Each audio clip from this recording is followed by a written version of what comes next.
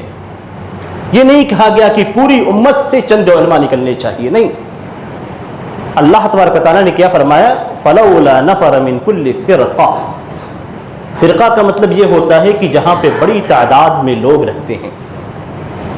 مسلمانوں کی بڑی تعداد کو فرقہ سے تعبیر کیا جاتا ہے، جس کو ہم اپنی زبان میں جماعت کہتے ہیں، کہ مسلمانوں کی جماعت وہاں پہ رہ رہی ہے۔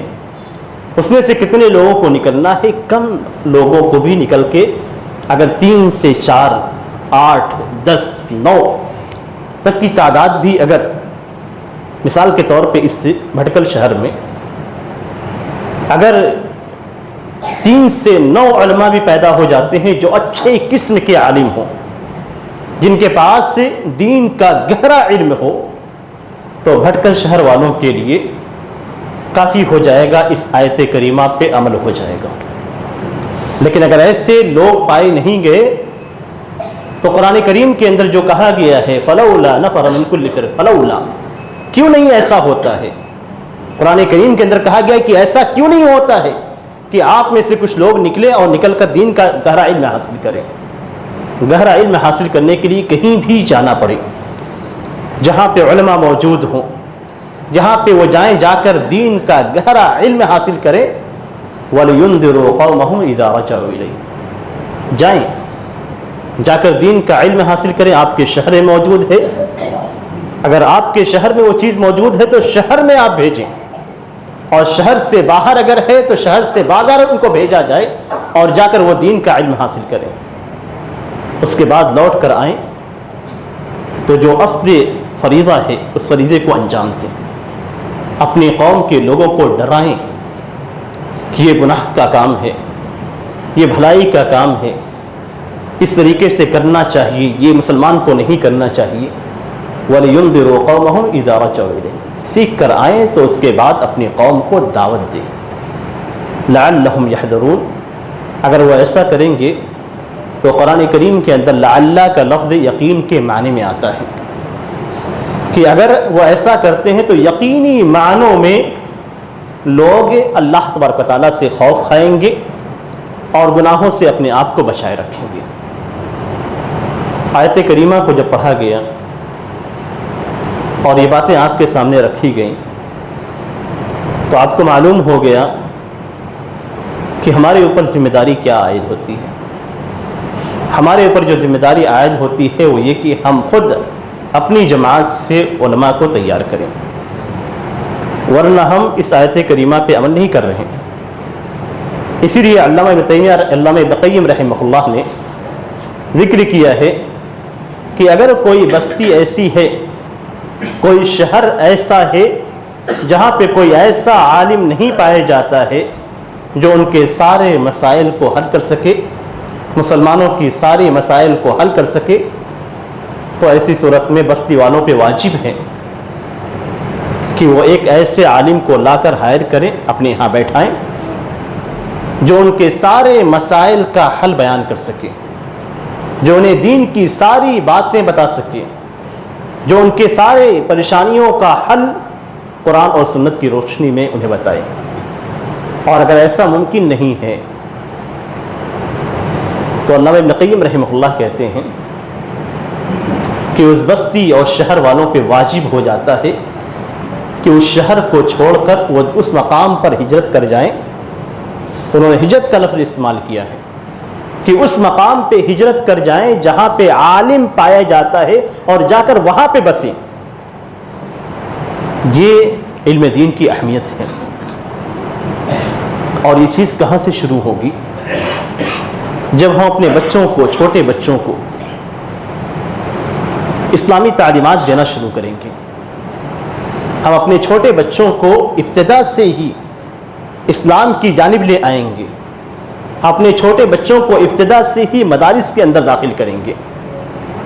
ہمارا شوق کیا ہوتا ہے کہ ہمارا بیٹا انجینئر بنے، ہمارا بیٹا ڈاکٹر بنے، ہمارا بیٹا دنیاوی معاملات میں سب سے آگے ہو اور دنیا میں اس کا نام ہو دنیاوی معاملات کے اندر۔ ہم اسے بچپن سے ڈالتے ہیں کہاں پہ؟ غیر مسلموں کے اسکولوں میں. آپ سوچیں وہاں پہ توحید سکھائی جاتی ہوگی, وہاں پہ شریعت کے احکام بتلائے جاتے ہوں گے, وہاں پہ عبادات کے طریقے بتلائے جاتے ہوں گے. ظاہر سی باتیں نہیں, وہ سکھائیں گے تو اپنا دین سکھائیں گے, وہ سکھائیں گے تو اپنا دھرم سکھائیں گے, وہ سکھائیں گے تو اپنا عقیدہ سکھائیں گے, وہ سکھائیں گے تو اپنی مذہبی چیزیں وہ سکھائیں گے. وہ آپ کو آپ کا دین نہیں سکھلا سکتے, آپ کا دین وہ نہیں سکھلا سکتے ہیں آپ کو, اس لیے کہ ان کے پاس آپ کا دین ہے ہی نہیں. وہ اخلاق بھی سکھلائیں گے تو اپنے ہی اخلاق سکھلائیں گے. اور پھر جب بچہ بڑا ہو جاتا ہے تو ہم چاہتے ہیں کہ بچہ دین کے مطابق بھی چلے.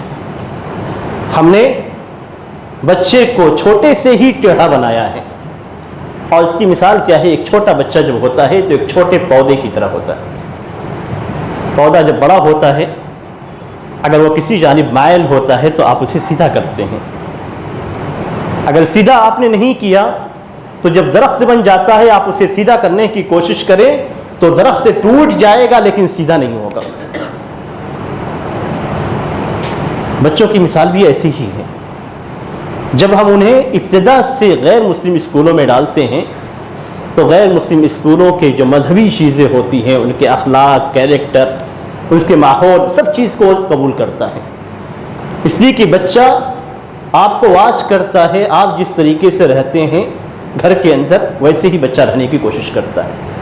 باہر جب وہ اپنے استاد کو دیکھتا ہے, اپنے ٹیچرز کو دیکھتا ہے, تو جس انداز میں وہ رہتے ہیں اس انداز میں وہ رہنے, کرنے اور بولنے اور اسی انداز اور اخلاق کو اختیار کرنے کی کوشش کرتا ہے. پھر جب ہم اس کے اندر خرابی دیکھتے ہیں تو ہم اصلاح کرنے کی کوشش کرتے ہیں, لیکن بہت دیر ہو چکی ہوتی ہے. اسلام کے اندر ایک بات علماء کو بنانے کی ہے, اور دوسری جو چیز ہے وہ یہ کہ ہر مسلمان پہ دین کا سیکھنا یہ ضروری ہے. اسی لیے نبی اکرم صلی اللہ علیہ وسلم کا فرمان ہے طلب العلم فریضۃ علی کل مسلم, کہ ہر مسلمان پہ علم کا سیکھنا ضروری اور واجب ہے, فرض ہے. جیسے آپ پہ نماز فرض ہے, ایسے ہی آپ پہ فرض ہے کہ آپ صحیح عقیدہ سیکھیں. آپ پہ فرض ہے کہ آپ اپنی عبادات کو سیکھیں. آپ پہ فرض ہے کہ ہر وہ مسئلہ جو دین کا آپ کو پیش آتا ہے, چاہے وہ آپ کے دنیاوی مشاکل اور مسائل سے متعلق کیوں نہ ہو, اس کا سیکھنا آپ کے اوپر واجب ہے. یہ چیز ہر مسلمان کے لیے ہے. ایسا نہیں ہے کہ مسلمان میں سے صرف کچھ لوگ علم حاصل کریں گے, باقی لوگ علم حاصل نہیں کریں گے. ہمیں اپنے بچوں کو کم از کم اتنا سکھلانا ہمارے اوپر خود واجب ہے کہ ان کا عقیدہ صحیح ہو, انہیں معلوم ہو کہ توحید کیا ہے اور شرک کیا ہے, انہیں معلوم ہو کہ یہ عقیدہ صحیح ہے, یہ عقیدہ فاسد ہے, انہیں معلوم ہو کہ عبادات کس طریقے سے انجام دی جاتی ہیں, انہیں معلوم ہو کہ ہمیں نمازیں پڑھنی ہے تو کس طریقے سے پڑھنی ہے, نماز کے اندر کہاں غلطیاں ہوتی ہیں اور کون سا انداز صحیح ہے. اور اسی طریقے سے روزہ اور دیگر عبادات کے تعلق سے بھی ہر بچے کو معلوم ہونا چاہیے کہ اسے کس طریقے سے عبادت کو انجام دینا ہے. نبی اکرم صلی اللہ علیہ وسلم نے حدیث کے اندر فرمایا مروا اولادکم بالصلاۃ وهم ابناء 7 سنین, کہ بچہ 7 سال کا ہو تو اسے نماز کا حکم دو, نماز پڑھنے کا اسے حکم دو. کتنے سال کا؟ 7 سال کا. اور جب 10 سال کی عمر کو پہنچے اور وہ نماز نہیں پڑھتا ہے تو اسے مارنے کا حکم دیا گیا ہے آپ کو. آپ سوچیں, 7 سال کے بچے کو نماز پڑھنا آنا چاہیے. کس پہ فرض ہے؟ آپ پہ فرض ہے. بچہ چھوٹا ہے, آپ پہ فرض ہے کہ آپ بچے کو نماز کا صحیح طریقہ سکھلائیں. ہر چیز عالم سے ہی نہیں سیکھی جاتی ہے, یا عالم کے پاس نہیں ڈالا جاتا ہے ہر چیز میں کہ ہم عالم کے پاس ڈال کر اپنی ذمہ داری سے الگ ہو جائیں. نہیں, ہماری اپنی ذمہ داری بھی ہے, اور وہ ذمہ داری یہ ہے کہ نماز کا صحیح طریقہ ہمیں آنا چاہیے تاکہ ہم اسی طریقے کو بچے کو سکھائیں. یہ نبی اکرم صلی اللہ علیہ وسلم کا فرمان ہے کہ بلوغت سے پہلے بچے کو سب کچھ معلوم ہونا چاہیے کہ کیسے وہ عبادت کر رہا ہے۔ 7 سال کی عمر میں 7 سال کی عمر میں اسے یہ بھی معلوم ہونا چاہیے کہ وہ عبادت کو انجام دے رہا ہے تو کس کے لیے عبادت کر رہا ہے۔ توحید بھی معلوم ہونی چاہیے، اس لیے کہ بچہ کھڑا ہو کر نماز پڑھ رہا ہے تو کس کے لیے پڑھ رہا ہے، یہ چیز تو اسے معلوم ہونی چاہیے۔ کیا آپ نے 7 سال کے بچے کو توحید کی موٹی موٹی باتیں سکھائیں؟ کہاں سے سکھائیں گے آپ؟ بچہ جاتا ہے صبح اسکول کے اندر، شام میں لوٹتا ہے، اس کے پاس ہوم ورک کا انبار ہوتا ہے، اور پھر اس کے بعد تھکنے کے بعد وہ سو جاتا ہے۔ آپ کے پاس ٹائم نہیں ہے اسے دینے کے لیے، اس کے پاس ٹائم نہیں ہے آپ سے دین کی تعلیم حاصل کرنے کے لیے۔ آپ سوچ سکتے ہیں کہ بچہ اگر اس طریقے سے پرورش پاتا ہے، اگر یہ انداز ہمارا رہتا ہے زندگی گزارنے کا، تو بچے کبھی بھی سیکھ نہیں پائیں گے الا ماشاء اللہ۔ اور یہیں سے ہمیں معلوم ہوتا ہے کہ ہمیں کیا چیز کس عمر میں دینی ہے، کون سی چیز ہمیں کس عمر میں دینی ہے معلوم ہوتا ہے۔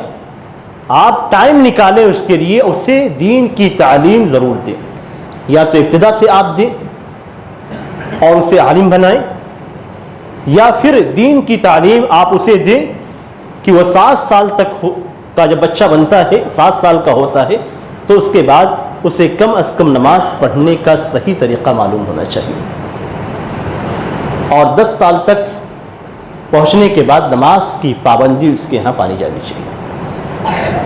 صحابہ کرام کس طریقے سے اپنے بچوں کو رکھتے تھے، چھوٹے چھوٹے بچوں کو صحابہ کرام روزہ رکھواتے تھے، اور جب بچے بھوک سے بلکتے تھے تو انہیں کھلونے دیتے تھے، کھلونے دے کے بہلاتے تھے۔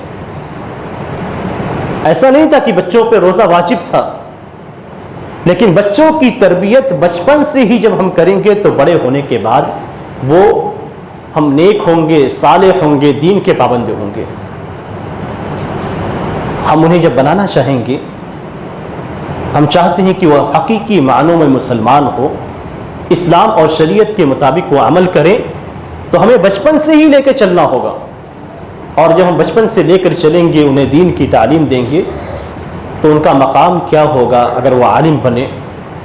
تو قرآن کریم کے اندر اللہ تبارک و تعالیٰ نے علماء کا مقام اتنا اونچا رکھا ہے کہ آپ تصور بھی نہیں کر سکتے ہیں۔ قرآن کریم کے اندر اللہ تبارک و تعالیٰ کا جو حقیقی خوف ہے، دلوں کے اندر خشیت، جو اللہ تبارک و تعالیٰ کا حقیقی خوف ہے، اس کے تعلق سے اللہ تبارک و تعالیٰ فرماتا ہے کہ انما یخشی اللہ من عبادہ العلماء، کہ اگر حقیقی معنوں میں کوئی اللہ تبارک و تعالیٰ سے ڈرتا ہے اس کے بندوں میں سے تو وہ علماء ہیں۔ حضرت عمر بن خطاب رضی اللہ تعالیٰ عنہ مکہ کے اندر تھے، انہوں نے اپنے امیر سے پوچھا کہ عسفان کے مقام پہ، مکہ سے قریب عسفان کے مقام پہ کس شخص کو امیر بنایا گیا ہے، کس شخص کو گورنر مقرر کیا گیا ہے۔ ان کو بتلایا گیا کہ وہاں پہ ابن افزا کو مقرر کیا گیا ہے۔ پوچھا کون ہے؟ تو کہا کہ ایک آزاد غلام ہے، پہلے غلام تھے اب وہ آزاد ہیں، یعنی ان کو آزاد کر دیا گیا ایک غلام کو۔ تو حضرت عمر بن خطاب رضی اللہ تعالیٰ عنہ نے کہا کہ آپ نے وہاں پہ ایک غلام کو جو آزاد ہو چکا ہے اس کو امیر مقرر کیا ہے، یعنی عام لوگ قبول نہیں کریں گے، جو آزاد ہیں وہ غلاموں کو قبول نہیں کرتے تھے تو قبول نہیں کریں گے۔ تو ان سے کہا گیا کہ وہ اللہ تبارک و تعالیٰ کا کتاب کا حافظ ہے۔ نبی اکرم صلی اللہ علیہ وسلم کے زمانے میں اور صحابہ کرام کے زمانے میں اگر کسی کو کہا جاتا تھا کہ یہ اللہ کی کتاب کا حافظ ہے، یعنی قرآن کریم کا حافظ ہے، تو اس کا مطلب صرف حافظ نہیں ہوتا تھا، بلکہ قرآن کریم کا حافظ ہونے کے ساتھ ساتھ اس کے اندر جو احکام ہے اس کا عالم ہوتا تھا۔ حضرت عمر بن خطاب رضی اللہ تعالیٰ عنہ سے کہا گیا تو انہوں نے کہا کہ میں نے رسول اللہ صلی اللہ علیہ وسلم کو فرماتے ہوئے سنا کہ اللہ تبارک و تعالیٰ اس کتاب کے ذریعے سے کچھ لوگوں کو بلندی عطا کرے گا اور اسی کی وجہ سے کچھ لوگوں کو پستی میں گرائے گا۔ قرآن کی حفاظت، قرآن کا علم حاصل کرنے کی وجہ سے اللہ تبارک و تعالیٰ اونچا مقام دیتا ہے. یرفع اللہ الذین آمنوا منکم والذین اوتوا العلم درجات، کہ اللہ تبارک و تعالیٰ تم میں سے ایمان والوں کو اور جن کو علم دیا گیا ہے، جو آپ علماء ہیں، ان کے مقام کو اللہ تبارک و تعالیٰ اونچا کرتا ہے. کتنا اونچا کرتا ہے تصور کریں. قرآن کریم کے اندر اللہ تبارک و تعالیٰ نے اپنا فرشتوں کا ان دونوں چیزوں کا ذکر کیا ہے شہادت کے ساتھ کہ لا الہ الا اللہ کی گواہی اللہ دیتا ہے اور اس کے فرشتے دیتے ہیں. شہید اللہ انہ لا الہ الا ہو والملائکۃ واولو العلم، تین لوگوں کا ذکر کیا ہے کہ اللہ تبارک و تعالیٰ گواہی دیتا ہے کہ اللہ کے علاوہ کوئی معبود نہیں ہے، اور فرشتے گواہی دیتے ہیں اور علماء، جبکہ گواہی دینے والے سارے مسلمان ہیں. ہم سارے مسلمان یہ کہتے ہیں کہ لا الہ الا اللہ، لیکن اس کے باوجود اللہ تبارک و تعالیٰ نے خصوصیت کے ساتھ اپنے اور فرشتوں کے ساتھ علماء کا ذکر کیا ہے. اس سے بڑی شہادت کیا ہو سکتی ہے؟ علماء کے لیے اس سے بڑا مقام کیا ہو سکتا ہے؟ اور یہ سارے مقامات کب ملتے ہیں؟ جب ہم اپنی اولاد کو عالم بنائیں گے، جب ہم اپنی اولاد کو عالم کے مقام میں لے جائیں گے. آج دنیا کے اندر ہم عزت چاہتے ہیں، دنیا کے اندر ہم بلند مقام چاہتے ہیں، اور بہت خوش ہوتے ہیں جب ہمارا بیٹا کسی اونچے مقام تک پہنچ جاتا ہے. ہمارا بیٹا اگر کامیاب ڈاکٹر بن گیا تو ہم بہت خوش ہوتے ہیں. ہمارا بیٹا اگر کامیاب انجینئر ہے تو ہم خوش ہوتے ہیں. دنیاوی امور میں اگر ہمارے بیٹے اوپر پہنچ جاتے ہیں اور ان کا نام ہوتا ہے تو بڑی دل کو خوشی محسوس ہوتی ہے. آپ ذرا سوچیں کہ اگر آپ نے اپنے بیٹے کو عالم بنایا اور کل قیامت کے دن اللہ تبارک و تعالیٰ نے ساری مخلوق کے سامنے اس کے مقام کو بلند کیا تو آپ کو کتنی خوشی ہوگی. آپ سوچیں ایک بار. دنیا کا تصور چھوڑ دیجئے، چند دنوں کے بعد مر جائیں گے، آپ بھی مر جائیں گے، آپ کے بیٹے بھی مر جائیں گے، اور وہ ساری عزت اور خوشی اور رتبہ اور مقام سب ختم ہو جائے گا قبر میں جانے کے ساتھ ہی. لیکن آخرت کا جو مقام ہوگا وہ مقام آپ کا اللہ کے ہاں بلند ہوگا، اور اللہ تبارک و تعالیٰ کے ہاں مقام بلند ہونے کے ساتھ ساتھ جنت میں آپ کے درجات کو بلند کیا جائے گا. صرف آپ کے درجات کو نہیں، بلکہ اللہ تبارک و تعالیٰ نے ان لوگوں کا بھی ذکر کیا ہے جو ذریت کے اندر شامل ہیں. الحقنا بہم ذریتہم، کہ ان کے مقام کی وجہ سے ان کی اولاد کے جو مقام نیچے ہوں گے، درجات نیچے ہوں گے، تب بھی اللہ تبارک و تعالیٰ ملا دے گا. یہ اللہ تبارک و تعالیٰ انہیں وہ چیز دے گا جو دوسروں کو نہیں دیتا ہے. مقام اونچا ہوا، اولاد کے اعمال نیچے رہے، ان کے درجات نیچے رہے، تو اللہ تبارک و تعالیٰ ان کے بچوں کے درجات کو بھی، یعنی آنے والی نسل کے درجات کو بھی ان کے ساتھ ملا دے گا. آپ کے لیے شفاعت کریں گے، آپ کے لیے جنت سے رکنے کا سبب بنیں گے، آپ کے لیے صدقہ جاریہ بنیں گے. اس سے زیادہ کیا چیز چاہیے آپ کو؟